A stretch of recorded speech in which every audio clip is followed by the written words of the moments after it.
Hello, and welcome to the 10th episode of the Anxiety Book Club. I know, I can't believe it. 10 episodes. It's almost a year's worth of episodes when you do one a month. Imagine that. This month, we are taking a look at this book called The Happiness Trap by Russ Harris, Dr. Russ Harris. And my goal with this book is to do it in two parts. It's a long book, and you're encouraged to take it slowly. So we will discuss the first part this month and the second part next month. And notably, for you loyal listeners that often hear two voices on these episodes, this episode will just feature one voice. Just me. Yep.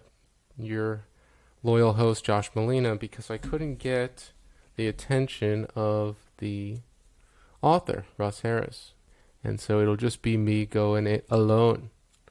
But we're never truly alone in this life we have here on Earth, right? For a couple of reasons. One, we've got all the voices in our brain, which are nice sometimes. And then all of you, right? If you hear this, that means that somehow in some place you're with me. So this book is another treatment of acceptance and commitment therapy, which this podcast is no stranger to. We actually even had the originator of acceptance and commitment therapy, Stephen Hayes, I think it was in episode 3, Get Out of Your Mind and Into Your Life. Interestingly, he's actually the author of the foreword of this book. So I'm really intrigued by ACT, and I guess that's why I'm reading another book on it. It was also recommended to me by a therapist that I respect a lot. So, yeah, I've been digging my way through the book. The Happiness Trap. Okay, so apparently there's something that we could fall into as human beings that will rob us of our pursuit. There's a quote in the foreword that I liked, that I highlighted. It says, "Like a lion placed in a paper cage, human beings are generally most trapped by the illusions of their own mind." Stephen Hayes. So why read this book? Well, acceptance and commitment therapy, I think, is a powerful framework. And as we can learn in the foreword, there's good reason to be focusing on mental health, which should be no surprise given the current pandemic. The statistics are staggering. I'm reading from the foreword. In any given year, almost 30% of the adult population will suffer from a recognized psychological disorder. 1 in 4 adults will suffer from drug or alcohol addiction. 1 in 10 will attempt suicide. Yeah, so that's heavy stuff, right? Here we are walking around this planet, trying to, when we're not quarantined inside our homes, and we have an amazing capacity in our brains to solve really complex, really difficult problems. We went to the moon. Al Gore created the internet. I'm talking, right? We use language. These are improbable, amazing achievements. And yet, despite our problem-solving ability, we get caught up and we have trouble living day to day in a way that feels pleasant. So according to Russ Harris, the primitive mind was basically a don't get killed device. Don't get killed device. And you know this from listening to the podcast and maybe other readings that you've done. Our brain is this thing inside of our heads, and it's got all these different parts responsible for all these different things, making our heart beat, making our lungs breathe, allowing us to talk, experience emotions, and principally, in large part, avoid danger. And I'm not always the biggest fan of this story about how we have these fight or flight instincts, mostly because we grew up on the savannas of Africa, I guess, and a noise in a bush, which nowadays means almost nothing, or it's mostly a neutral experience to experience hearing a noise in a bush. That same noise in a bush, I don't know, 2,000 years ago, paying attention to it could have been the difference between surviving and mating and having children and dying by saber-toothed tiger attack. Now, I don't doubt the story. I don't have any reason to. I'm not an evolutionary biologist, but it just seems like a little stale. Like, it's not much more to say. Okay, so we grew up under circumstances in which the brain that we have was super, super adaptive, super well fit. And remember, we weren't even living that long, and it kept us alive long enough to spread our seeds, so to speak. But now here we are in modern society. Most things are safe outside of driving and I guess coronavirus, and yet we have this hypervigilance. So there lies the problem. Russ Harris makes the distinction between two different kinds of happiness. One that is synonymous with pleasure, so eating, drinking, having sex, petting, watching a movie maybe. And then the other one, which is more about having a meaningful life, living according to your values, moving in directions according to what we deem worthy. I think that's an okay distinction, right? We don't have words for these two different kinds of happiness. And I think you can probably bet that in this book and in this episode, we're going to be focusing on the second of those two definitions. In order to get there, we need to pay attention. We need to pay attention to what's going on, and we need to find out what our values are so that we can move in that direction and so that we can ultimately build a meaningful life. It seems like we can't make the first one our priority at all times. The fleeting pleasures of, the body or, earthly pleasures, they're just not always around. And if you engage in them too much, like eating too much chocolate cake or drinking too much alcohol, there's negative effects. So, it's just not something we can lean on to keep us feeling good at all times. You should be able to control what you think and feel. This is something he's pointing out as something that people are taught, but which just isn't true.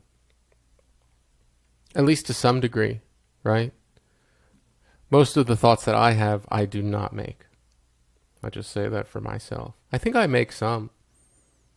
Like if you meditate and you repeat a mantra over and over again, I like dogs, I like dogs, I like dogs, you might be able to say, okay, I made that thought. But the thought you get, that I'm getting right now, which is that I'm thirsty, I certainly didn't make it. Here's a good one that I really like. Having negative thoughts and feelings means I'm a normal human being. That means if you have negative thoughts and feelings, do you know what that means? It means you're alive. They could do that instead of checking for people's pulses. So there's this distinction specifically about anxiety, which is relevant to our podcast, right? Mine and yours. It is not okay to feel anxious and I try hard to avoid it versus I don't like anxiety, but it's okay to feel it. I think you guys can guess what is the healthier response. You don't have to like anxiety or any of these negative emotional states. But if you can teach yourself that it's okay that they're there, not dangerous, then you're going to have a more easeful life. So none of what I'm saying right now, I think, is particularly specific to acceptance and commitment therapy. A lot of it is just kind of basic mindfulness, which we had a great episode on last month, episode 9. So there's different ways in which we avoid negative feelings. Hiding/escaping, distraction, self-bullying, criticism. So I think these are familiar. Like quitting something might be a hiding or escaping strategy. Distraction, put on the TV, eat all the ice cream. Self-bullying, criticism. I'm not sure if that's a way to escape, but it's definitely an unhelpful way to deal with something that's already difficult. What this book wants to stress, and I think all good books on these topics should stress, is that no one's asking you to be Superman or Superwoman or, super non-gender identifying person. It's fine to eat ice cream. It's fine to eat chocolate. It's fine to watch TV. It's fine to turn the radio on when you're sitting in traffic and you've had a bad day. I think it would be masochistic to ask yourself, it's my personal opinion, to lean into every single unpleasant experience. You just have to, and here's, the unsatisfying answer, you just have to find the right balance. If eliminating unhelpful or unpleasant feelings or experiences is keeping you from living the life that you want to lead, then maybe you're doing too much of it. But if it's not, it's just helping you out a little bit on your commute home from work, or making you feel a little bit better after having a tough conversation with someone, and it's like, some chocolate. I'm not, and, again, and maybe I should start all the episodes this way. I have no license or certification from any organization or institution. I'm just reading these books, and when I'm lucky, talking to the authors. So you can take everything that I say with as many grains of salt as seem appropriate. So this was a question I wanted to ask Russ Harris if he came on, because he mentioned that in the past, and Russ Harris, I guess I didn't give him a proper introduction, but it seems like he is a physician and a therapist. Okay, here's his bio. He's a physician, therapist, speaker, specializing in stress management. He travels around teaching ACT. He was born in England, lives in Australia. He mentioned that he used to eat lots and lots of bags of chocolate chips when I think he was a med student. And I think that made him unhealthy or fatter than he wanted to be. And so that might be an example. That's an example. So if when you're stressed in medical school, you're eating bags and bags of chocolate chips, which honestly sounds pretty fun, not the medical school part, and that's making you feel crappy. Oh, I got a video here. It's making you fatter than you want to be and making you unhealthy, and your values are being healthy or something, then you're distracting too much, right? So it's got to be a case-by-case thing. There's not going to be a prescription that you can be handed for how often you're allowed to distract. Allowed, right? That's not even a helpful word. He gives an example about something that's a control strategy, like those distractions we mentioned, or a value-guided action. Okay, so this is interesting. So the thoughts we have in our head, a lot of them you might call stories. Stories about everything. I have the story that I need to eat 3 times a day, that I need to sleep 8 hours. Are they true? I don't know. I probably get by with 7. I've been tracking my sleep, actually. I can open the app and let you know how much I've been getting. Probably not 8, and here I am talking to you guys. Eat 3 times a day? Sounds good to me. 4 would be even better. But is it true? I don't know. That's actually not relevant. We're not necessarily interested in whether the stories are true. When they're true, they're called facts. But what we're interested in is whether or not they're helpful. Does paying attention to them help us create the life that we want? A lot of times you might be going through life and a story might be playing in your head. Like, let's say you have a fight with your spouse and you're arguing about something and it turns out you're right. Let's say you're right, that's true, but maybe sticking to it and maybe not deferring to him or her to help settle the argument.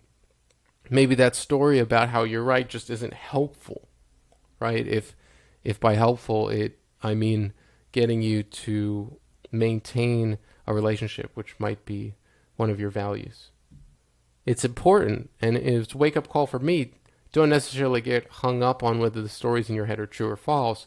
Just being true doesn't automatically mean we should pay attention to them. We have this sort of soggier criteria of whether or not to pay attention to them called helpfulness. These thoughts or stories can often capture us like a Venus flytrap on a fly. I've been thinking about these a lot because I've got fruit flies in my apartment, and I've been looking at carnivorous plants as an option for how to get rid of them.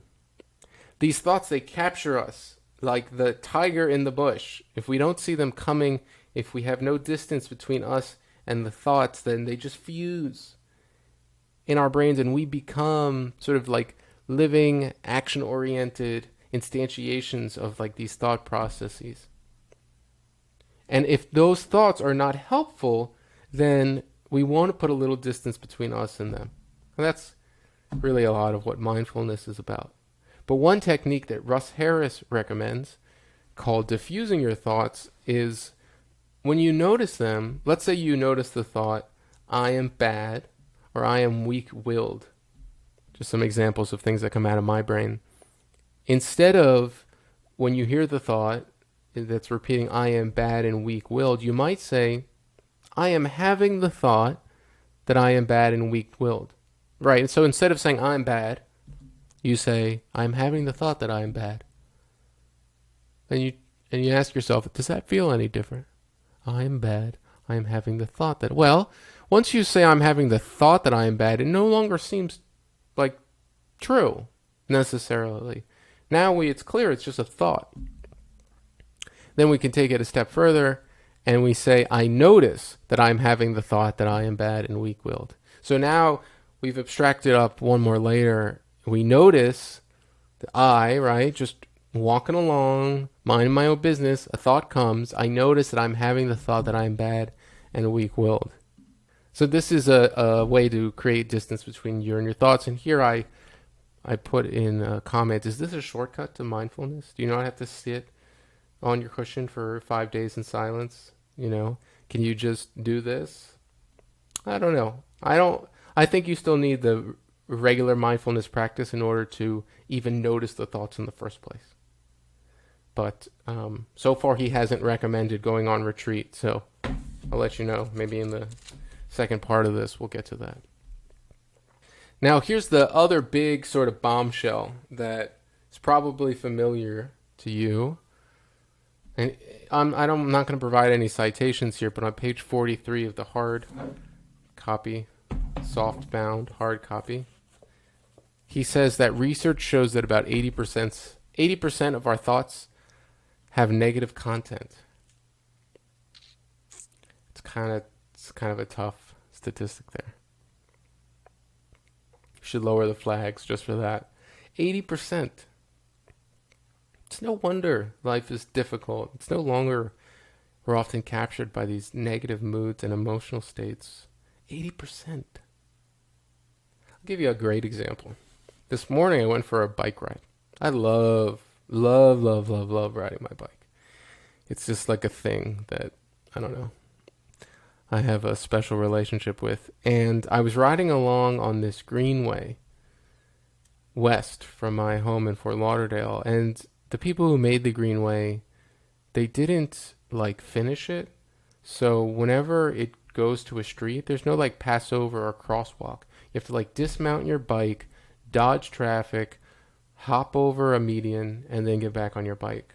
And I have so much resentment towards the state of Florida and Broward County and the government for not building a society that is for people on bikes and pedestrians, but is for people in cars.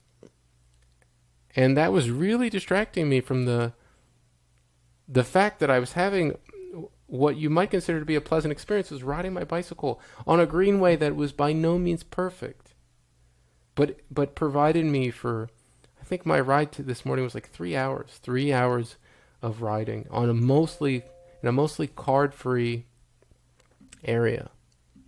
And so there again, it's just an example of when the negative comes out of something positive, of something not being good enough. Russ Harris also suggests that you name your story. So that story might be called The Greenway is Not Good Enough. Biking in Florida is not good enough. Like if you name the stories, especially the ones that come up for you a lot, you can get some distance, because the next time I have a story about how this place is not bikeable enough, I'll be like, oh, there's the bike story. It doesn't mean it's false. It doesn't mean that I should just do nothing about it.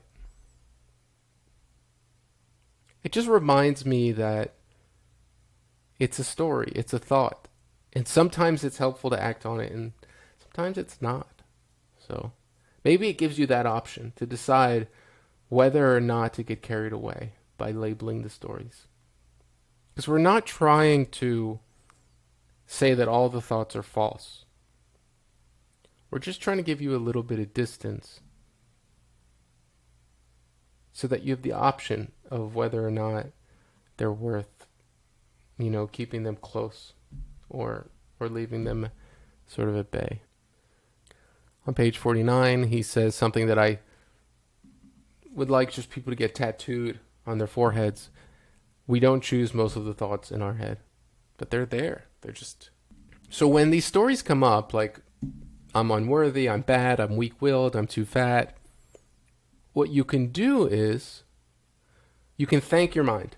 That's another way of creating a little bit of distance. Oh, I'm bad. Thank you, mind.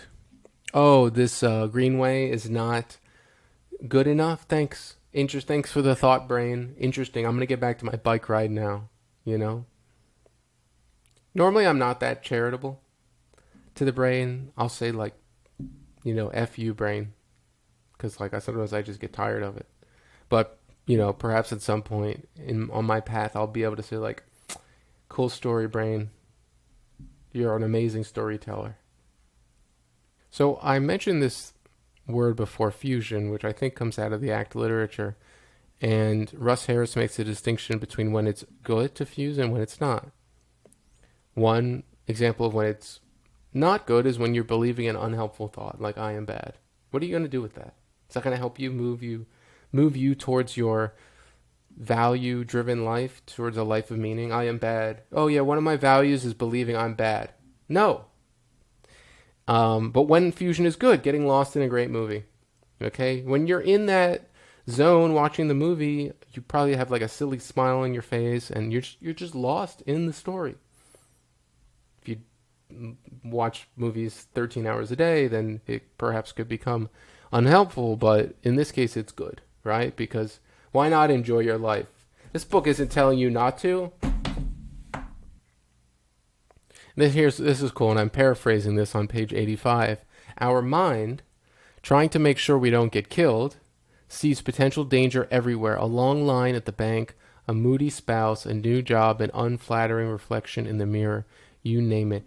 Now, this might just be for people with anxiety disorders. I don't know. I have one. I can't really speak to people that don't. But it's the confusion that takes place when the suboptimal feels dangerous.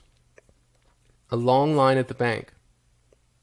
Oh, this line is so long. I'm going to have to sit here with my thoughts for like 30 minutes, and I'm going to get all frustrated and sweaty, and I'm hungry, and maybe I'll be late for work, and my boss will yell at me.